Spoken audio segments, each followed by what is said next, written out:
नमस्कार दोस्तों। मालदीव के राष्ट्रपति जिनका नाम है मोहम्मद मुइज़, ये अपना पहला यात्रा यानी जैसे ही ये राष्ट्रपति पद की शपथ ली तो ये पहला यात्रा तुर्की में किए। जो तुर्की के राष्ट्रपति हैं एर्दोगन, वहाँ पर उनसे मुलाकात की। इनको माना जाता है कि ये चाइना सपोर्टेड है, यानी कि चाइना के समर्थक है, भारत के विरोधी है।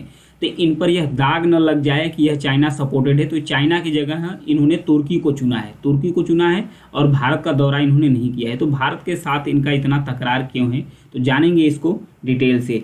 मुइज़, जो मोहम्मद मुइज़ हैं, मालदीव के 8वें राष्ट्रपति बने हैं। मालदीव के 8वें राष्ट्रपति बने हैं। इन्हें माना जाता है कि जो पूर्व राष्ट्रपति है कहाँ के, मालदीव के, अब्दुल्ला यामीन, ये उन्हीं के प्रॉक्सी के तौर पर माने जाते हैं उन्हीं के करीबी, बहुत ही करीबी। क्योंकि अब्दुल्ला यामीन जब शासनकाल में अपने थे तो चाइना से उनका रिश्ता काफ़ी सुधर गया था, भारत से रिश्ता उनका खराब हो गया था। तो उन्हीं के पार्टी सपोर्ट से ये बने हैं राष्ट्रपति, जिनका नाम है मोहम्मद मुइज़। तो इन्होंने अपना जो इलेक्शन का कैंपेन था, इलेक्शन के दौरान इन्होंने कहा था, इंडिया आउट का नारा दिया था कि मैं जैसे ही राष्ट्रपति बनूंगा इंडिया को बाहर कर दूंगा। भारत के जो सैनिक हैं, यानी जितने भी विदेशी सैनिक हैं, वो मालदीव के धरती पर बर्दाश्त नहीं करेंगे, उनको बाहर कर देंगे।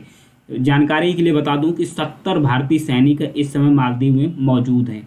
ये करते क्या हैं, भारत द्वारा जो रडार लगाया गया है मालदीव के अंदर, भारत के द्वारा जो मालदीव के अंदर रडार लगाया गया है उसकी सुरक्षा करते हैं। साथ साथ भारत के द्वारा जो आपदा राहत के लिए विमान दी गई है डोर्नियर्स, उसकी रक्षा करने के लिए 70 भारतीय सैनिक हैं।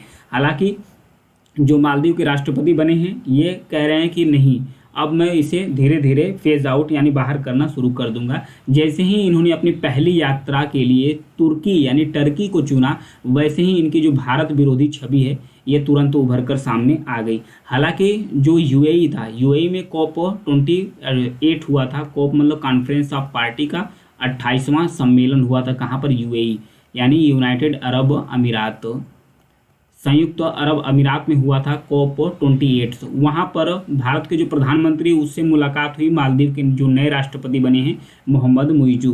इस दौरान जो प्रधानमंत्री हैं भारत के prime minister of India, Muizzu को बधाई दी और उसके बाद बोले कि भारत आपसे रिश्ते अच्छा चाहता है और उसके साथ मिलकर दोनों देश एक दूसरे का सपोर्ट करेंगे, ऐसा भारत के द्वारा कहा गया। हालांकि जो मोहम्मद मुइज़ है ये भी भारत का समर्थन किए कि भाई भारत के जो हित है उसका ध्यान रखा जाएगा।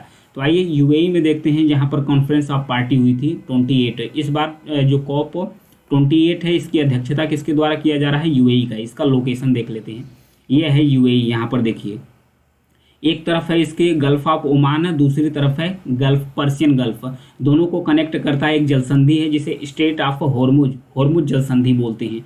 यानी यूएई और ईरान को अलग करता है और उसके बाद गल्फ ऑफ ओमान और पर्शियन गल्फ को आपस में कनेक्ट करता है। यहीं पर हुई है कॉन्फ्रेंस ऑफ पार्टीज का जो 28वां सम्मेलन है, इसकी यूएई की अध्यक्षता में यहीं पर संपन्न हुआ। हालांकि प्रधानमंत्री के अलावा जो मालदीव के राष्ट्रपति हैं उनकी मुलाकात एक चीन के प्रतिनिधि मंडल से हुई थी। उनके प्रतिनिधि हैं जिनका नाम था, चीन के फर्स्ट वाइस प्रीमियर डिंग है जिनका नाम है सुएस यांग है, उनसे मुलाकात हुई। मुलाकात के दौरान बातचीत हुई। बातचीत के बाद मुइज़ और जो इनके फर्स्ट वाइस प्रीमियर हैं इनके द्वारा कहा गया कि दोनों देश एक दूसरे का सहयोग करेंगे। और उसके बाद इन्होंने बधाई भी दी राष्ट्रपति सब बनने के लिए, किनको, मोहम्मद मुइज़ को बधाई दी। और उसके बाद मालदीव की तरफ से एक प्रेस रिलीज की गई थी। उसमें बताया गया था कि मालदीव के विकास में महत्वपूर्ण सहयोगियों में से एक है चाइना। जो मालदीव का विकास हुआ है उसका एक महत्वपूर्ण जो देश है वो चाइना है। वो चाइना के साथ अच्छा रिश्ता भी चाहता है और भी चाहता है कि चाइना के साथ मिलकर मालदीव का विकास करे। इसके लिए जो फर्स्ट वाइस प्रीमियर डिंग है इनके द्वारा भी कहा गया है कि जो राष्ट्रपति बने उनको बधाई देगी और कहा गया है कि चाइना प्रतिबद्ध है मालदीव के विकास को लेकर और मालदीव को लेकर अच्छे रिश्ते बनाने को लेकर महत्वपूर्ण है। आइए जानते हैं कि जो मालदीव है इतना इम्पोर्टेंट क्यों है। सबसे पहले तो इसका लोकेशन जो है काफ़ी इम्पोर्टेंट है। यहाँ से जो गल्फ कंट्री से होकर व्यापार होता है वो मालदीव से ही होकर गुजरता है। कहाँ से होकर गुजरता है, मालदीव से होकर गुजरता है। इसलिए मालदीव की जो लोकेशन है काफ़ी महत्वपूर्ण हो जाती है।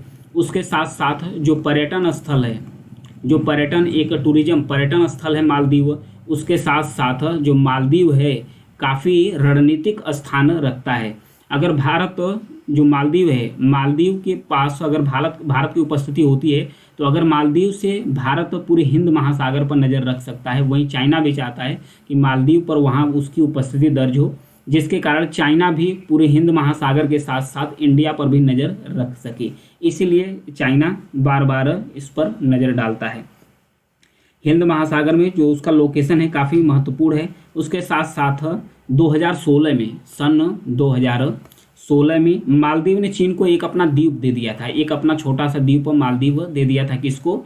चाइना को। मात्र 40 लाख डॉलर में। कितने में दिया था? मात्र 40 लाख डॉलर में दे दिया था। 50 सालों के लीज के लिए, यानी 50 साल के पट्टे के लिए दे दिया था मालदीव अपना एक छोटा सा आइलैंड। किसको? चाइना को दे दिया था। चाइना अपना नेवल बेस वहाँ पर बना के रखा था, मतलब कि वहाँ पर अपनी नेवी की जो फोर्स है, शिप है, वहाँ पर इकट्ठा करता था और वहीं से हिंद महासागर की निगरानी रखता था। साथ ही साथ भारत का जो स्ट्रेटेजिक लोकेशन है वहाँ पर भी नज़र रखता था। हालांकि जो चाइना का one belt one road initiative है, one belt one road initiative है, मालदीव इसका पुरजोर समर्थन किया। मालदीव कहा कि जो चाइना द्वारा one belt one road initiative लिया गया है उसका मालदीव पूरी तरीके से सपोर्ट करता है। हालांकि चाइना, माना जाता है कि मालदीव पर जो चीन है, चीन का करीब $1 बिलियन तक का कर्ज है। $1 बिलियन तक का कर्ज है। किसके पास? मालदीव के पास कर्ज है। किसका कर्ज है? चाइना द्वारा कर्ज दिया गया है मालदीव को $1 बिलियन तक। और उसके साथ साथ जो मालदीव का इंफ्रास्ट्रक्चर से उसमें बहुत सारा निवेश करके रखा गया है चाइना के द्वारा। हालांकि भारत के द्वारा भी इसका निवेश करके रखा गया है। वहीं चीन अपनी नौसेनाओं के माध्यम से मालदीव पर अपनी पहुंच बढ़ाना चाहता है और हिंद महासागर में अपनी उपस्थिति और भी बढ़ाना चाह रहा है चाइना। हालांकि भारत भी चाहता है कि जैसे ही भारत भी मालदीव के पास आए और वहां से चाइना को काउंटर करने के लिए भारत भी मालदीव के साथ अच्छा रिश्ता चाहता है। हालांकि जो मालदीव है भारत को इग्नोर नहीं कर सकता, क्योंकि यह अब्दुल्ला यामीन के द्वारा भारत को इग्नोर किया गया था। तो उनकी कुछ ही साल बाद सरकार गिर गई थी, कुछ ही साल बाद उनकी सरकार गिर गई थी। तो हालांकि ये भी इग्नोर भारत को नहीं कर सकती। देखिए आगे क्या होता है। Thank you.